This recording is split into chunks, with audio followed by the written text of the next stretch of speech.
When it comes to a time and labor management solution, you need a tool that will not only allow your employees to clock in and out and request time off, but you also need a tool to proactively alert your managers of any pending action items and give your management team access into analytics that will help drive business outcomes and efficiencies. So let's jump right into our employees view and discuss the different ways that employees can track their time within the system. First, we have a mobile app, which will allow your employees to clock in or out through their mobile device. Keep in mind that we can define geofencing restrictions to ensure that your employees are clocking in at the right location. In addition, we can also work with a variety of different hardware devices, which can range from simple swipe devices to biometric devices. And of course, employees can also track their time using the web portal as well. So let's take a look at how our employees can collect and manage their time. Right here on the dashboard, we have quick access to clock in or clock out or change cost centers throughout the day. By clicking on the Change Cost Center button, I can select which cost center I will be working in. As you can see, a list of available cost centers appear for me to make my selection. Once selected, the user will then be notified that this transfer happened successfully. In addition, an employee is able to attach a document to their punch, so I can easily attach pictures of miles driven, pictures of completed work orders, or completed projects, etc., for my manager to review during the timesheet approval process. Now, if I wanted to review my timesheet, I can access it right from this same dashboard tile. This will take me to my current timesheet, where I can review all of my time entries so far for this pay period, and if necessary, I can request changes to be made to my timesheet through a timesheet change request. Here I can request that time be added or modified on my timesheet, and these requested changes will be routed through an approval process before going into effect. The system also allows an employee to track additional information, such as tips, mileage, and expense reimbursements. In this example, I am going to submit an expense that occurred today. We can also select the type of expense, and we will need to enter in the dollar amount for this reimbursement.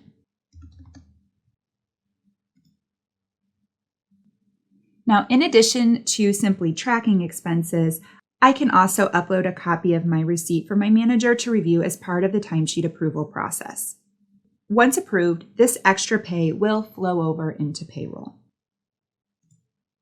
Now let's take a look at how an employee can request time off in the system. Right from our dashboard, we have instant visibility into our available PTO balances. And we can visually see any upcoming PTO available here on the time off calendar.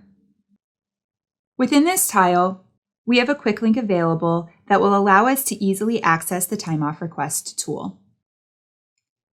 Here we can see our time off balance details, and we have the option to donate hours into a company accruals bank or to an individual employee if needed.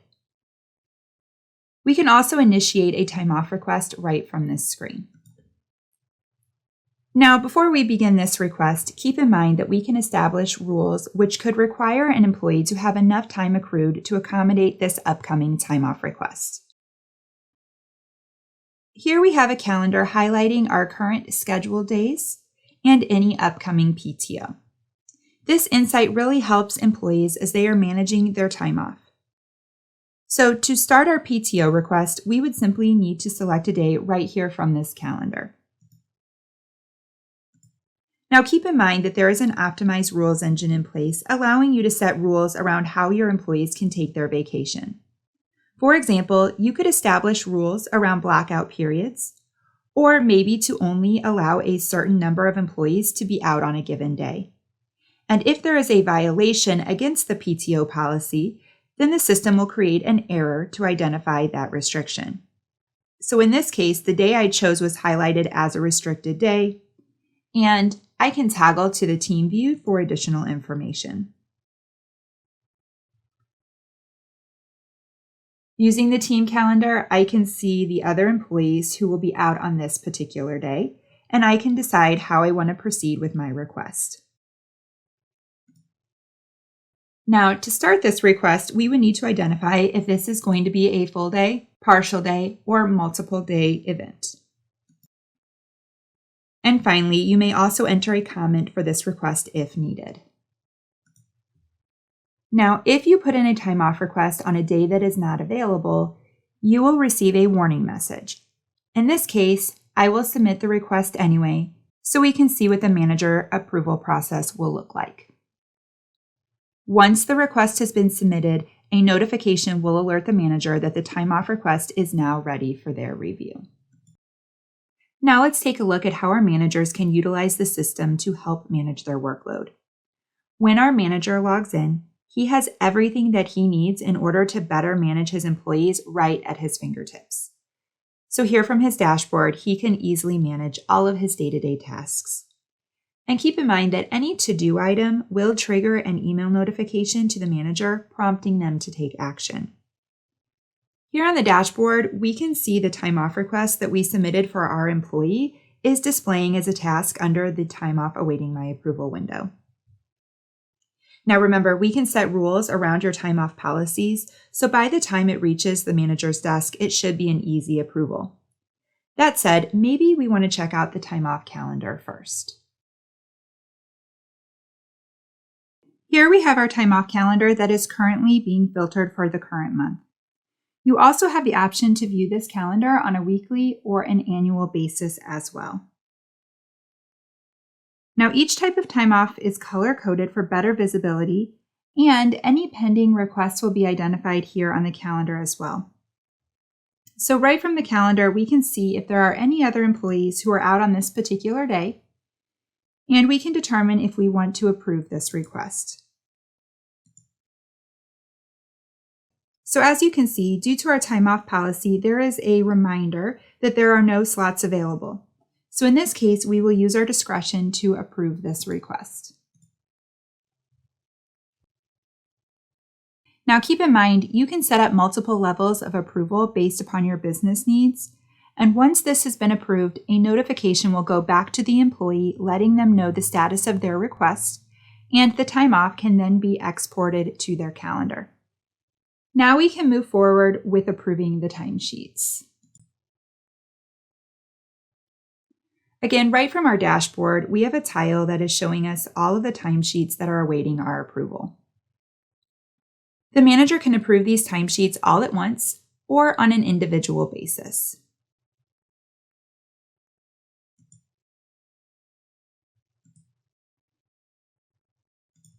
Now there are checks and balances in place to flag missing punches so that we can make sure that everything is correct before we send these hours into payroll.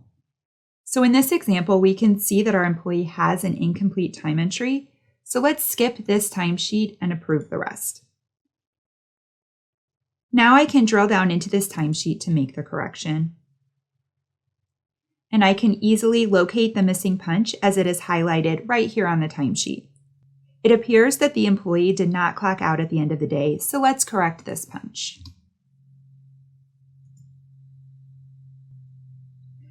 Now keep in mind that the system is capturing all of these changes in an audit trail. We can capture who made the change, when the changes were made, the old value versus the new value, and which IP address the change was made from. In addition, notes can be left against a timesheet to provide additional information about why a change was made. So if there is ever a discrepancy, you can always look back to that audit trail to get a better understanding of what happened. Once you have finished correcting the missing punch, you can move forward with approving the timesheet.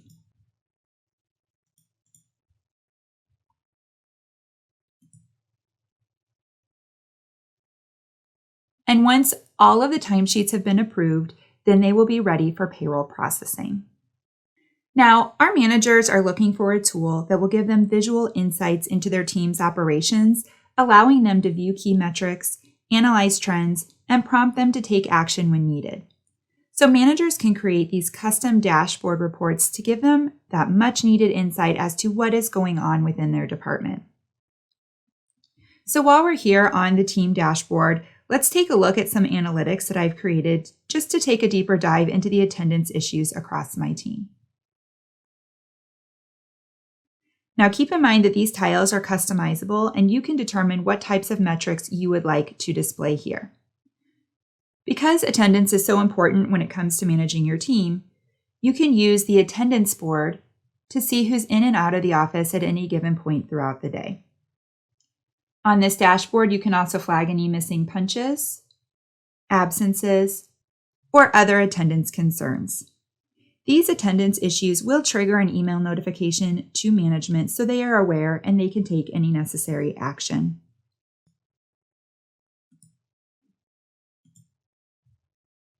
Now, understanding that labor costs are such a large business expense, it is also important that our managers get a good pulse on the labor associated with their team. So here I've created some analytics to get further insight into what makes up our labor expenses. Here I have created a chart that shows us how many total hours were worked in each cost center for a defined date range. As we dig into our labor costs, one of the biggest reasons for unnecessary labor costs is overtime. So in looking at this overtime trends chart, I can quickly identify if my overtime is an isolated occurrence or if it's a reoccurring event. And I can drill down directly into this data from my dashboard for further insight. Now, in order to better control overtime costs, you really need a tool that will give you instant visibility into your overtime so you can quickly take action and cut those unplanned labor costs. So here we have an approaching overtime report, which will automatically alert management of those who have worked over a certain number of hours. Having this insight will allow managers to be more observant of how their employees are spending their time and will ultimately help to prevent that unnecessary overtime from occurring. In addition, this dashboard provides tools to help understand where the majority of your overtime is coming from. Essentially, you can monitor these overtime metrics so you can see which cost centers have accrued overtime and which employees make up those overtime hours. These metrics will help to determine if the overtime is a problem for one employee or a concern across the entire team. You can use these metrics to help make strategic business decisions, such as reallocating the workload or possibly hiring a new employee. Now, to view these metrics in further detail, we can drill down into these reports directly from the dashboard. Now, to get better insight into where my overtime is occurring, I'm going to begin by grouping this by cost center. Now, this has helped me reorganize my data for better visibility. Each cost center is listed here on the left, and the cost center totals are available here on the right, with a breakdown of all of the employees listed beneath them. In addition, I can get more detail and analyze my overtime trends by changing the date range of this report. You can change the filters within this report to look for a specific calendar range, date range, or pay period. We can also filter our reports for information around specific employees. Now, when it comes to reporting, each report has ad hoc reporting features where managers can pull information into their reports as needed.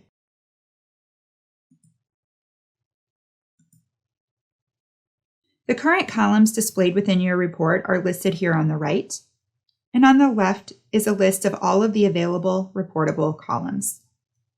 So let's do a search to bring in our hourly pay.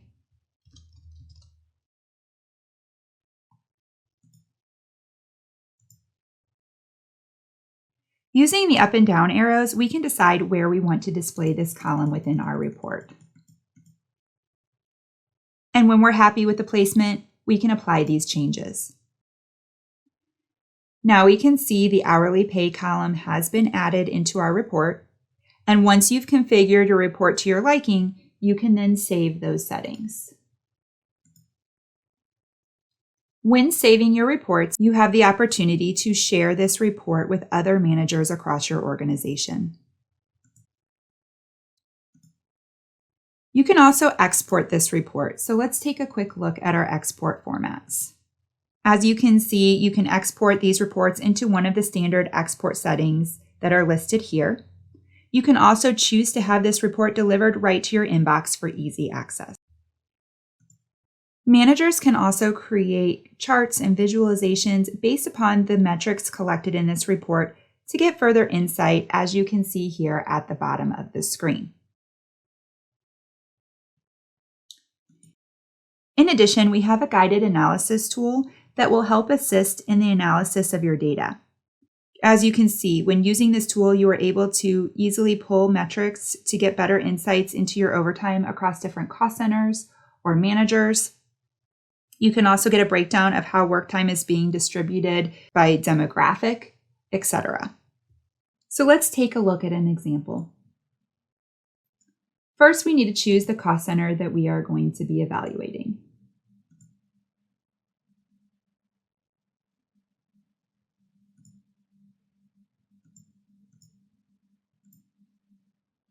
Then we want to review our weekly overtime hours compared to our regular hours. And finally, we want to establish the date range that we will be evaluating. And then once ready, you can simply click on the Assist Me button. And this brings up our Insights Explorer results. In this case, we are able to get a better handle on how our work time is being distributed by employee demographics based on the filters that we had selected. Here we can see the regular hours and the overtime hours are being broken down by ethnicity and age. We can also expand this report to include gender as well. And at the bottom of this report, the system has created additional charts to better visualize these demographics.